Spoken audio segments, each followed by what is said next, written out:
मारो इसे और मारो इसे, ये इसी लायक है। अरे मारो यार। सरपंच जी, कालिया को चोरी करते हुए हम सब ने रंगे हाथ पकड़ा है। अब इसे गांव से बाहर निकाल देने में ही हम सबकी भलाई है। तो देर किस बात की है, अभी इसे धक्के मार के इस गांव के बाहर का रास्ता दिखा दो।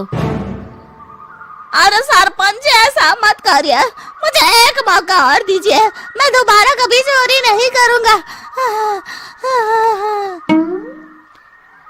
लेकिन गांव वाले उसकी एक नहीं सुनते और उसे मार मार के गांव की सीमा के बाहर निकाल देते हैं। मेरी कमर दर्द के मारे मेरी जान निकली जा रही है। कम वक्तों ने जम के धुलाई की है मेरी। अरे भगवान करे इनके गांव में भूचाल आ जाए, धरती फट जाए और सब गांव वाले उसमें समा जाए। चलते चलते कालिया जंगल में पहुंच जाता है। उसे वहां एक प्रयोगशाला दिखाई देती है। अरे इस जंगल में ये अजीब सा दिखने वाला घर किसने बनाया है, चल कर देखना पड़ेगा। कालिया प्रयोगशाला के पास चला जाता है। दो वैज्ञानिक प्रयोगशाला में बातें कर रहे होते हैं। बधाई हो डॉक्टर चमन, आखिरकार हम दोनों ने मिलकर एक ऐसी घड़ी का आविष्कार कर लिया है जिसे पहनकर कोई भी इंसान गायब हो सकता है। हाँ हाँ, तुमने बिल्कुल सही कहा डॉक्टर जर्माटो। अब कल सुबह ही हम इस जंगल से निकल जाएंगे, लेकिन उससे पहले आज रात के खाने का बंदोबस्त करते हैं। हाँ हाँ, मुझे तो बड़ी जोरों से भूख लगी है, चलो चलते हैं। दोनों वैज्ञानिक वहां से चले जाते हैं। उनके जाते ही कालिया प्रयोगशाला में दाखिल होता है। अच्छा तो ये बात है। कालिया बड़े से कांच के अंदर रखी घड़ी को बाहर निकाल लेता है और अपनी कलाई पर बांध लेता है। फिर घड़ी में लगा बटन दबा देता है। कालिया को एक जोरदार झटका लगता है। कालिया अपने आप को आईने में देखता है तो उसका पूरा शरीर पूरी तरह से गायब हो चुका होता है। अब तो जो चाहे वो कर सकता हूँ। सबसे पहले मैं उन सभी को सबक सिखाऊंगा। गांव वालों, मैं आ रहा हूँ। कालिया गांव की ओर चल पड़ता है।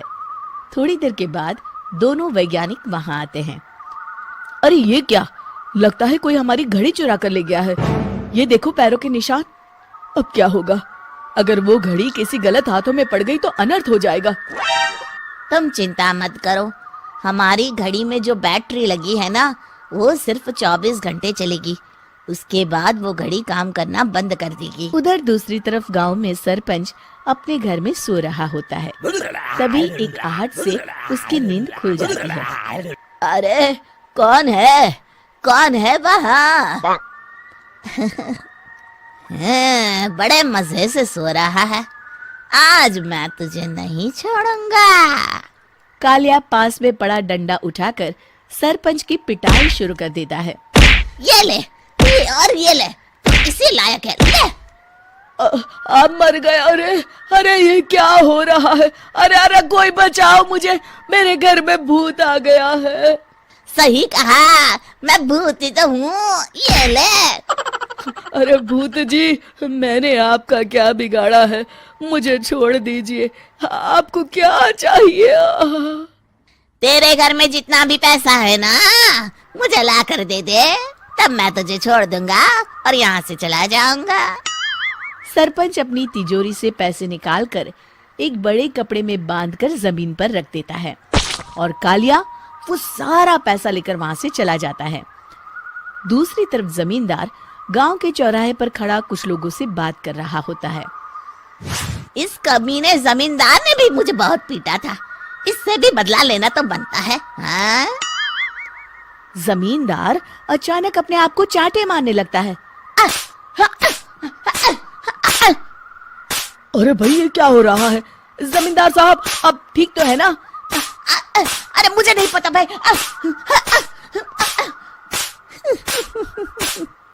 अरे मर गए रे, ये तो पक्का किसी भूत प्रेत का काम है। जमींदार के अंदर कोई भूत आ गया है, इससे पहले कि ये हमारे अंदर आ जाए मनोहर भाई, अपनी जान बचानी है तो भागो यहाँ से। ये क्या?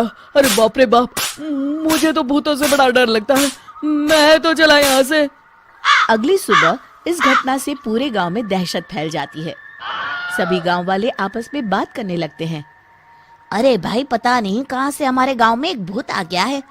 उसने कल रात को सरपंच और जमींदार की खूब पिटाई की और उनके सारे पैसे भी लेकर चला गया। हाँ भाई हाँ, ये भूत तो मुझे बड़ा अजीब लगता है। मेरी समझ में नहीं आता कि भूत उन पैसों का करेगा क्या। अरे तेल में पकोड़े बना के तलेगा, बेवकूफ। इस बात की चिंता करके कहीं वो भूत हमारे घर में ना आ जाए। तुम बिल्कुल सही कह रहे हो आर्या, मैं भी इसी बात से घबरा रहा हूँ। अच्छा, अब मैं अपने घर जा रहा हूँ, तुम सब भी अपने अपने घर चले जाओ, उस भूत का कोई भरोसा नहीं है। हाँ। तीनों वहां से चले जाते हैं। दूसरी तरफ कालिया सारे पैसों को एक खंडर में छुपा देता है। इतने सारे रुपए तो मैंने अपनी पूरी जिंदगी में एक साथ कभी नहीं देखे। इस तरह कुछ दिनों में मैं अमीर बन जाऊंगा। आज मैं उस मोटे बब्बन को अपना शिकार बनाऊंगा। सुना है दहेज में बहुत सारे पैसे और गहने मिले हैं उसे। रात होते ही कालिया बब्बन के घर में घुस जाता है।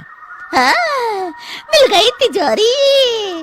अब जल्दी से इसे खोलकर सारे पैसे निकाल लेता हूँ। अरे खुल जा, खुल जा। खुल गई। कालिया पैसे थैले में भर ही रहा था कि तभी बब्बन उसके बगल में आकर खड़ा हो जाता है। भाई क्या कर रहा है? हाँ? अरे हट। अरे तेरी इतनी हिम्मत, मैं तेरे सामने खड़ा हूँ और तू फिर भी मेरी तिजोरी से पैसे चुरा रहा है। अरे मैं तो गायब हूँ, तू मुझे कैसे देख रहा है? कालिया अपनी घड़ी को देखता है। अरे इसे क्या हो गया है? हाय, लगता है बैटरी खत्म हो गई। अच्छा, तो आज मैं तेरी बैटरी अच्छे से चार्ज कर देता हूँ। अरे भाग्यवान, जरा मेरा डंडा तो लाना। ये मोटा मुझे नहीं छोड़ेगा।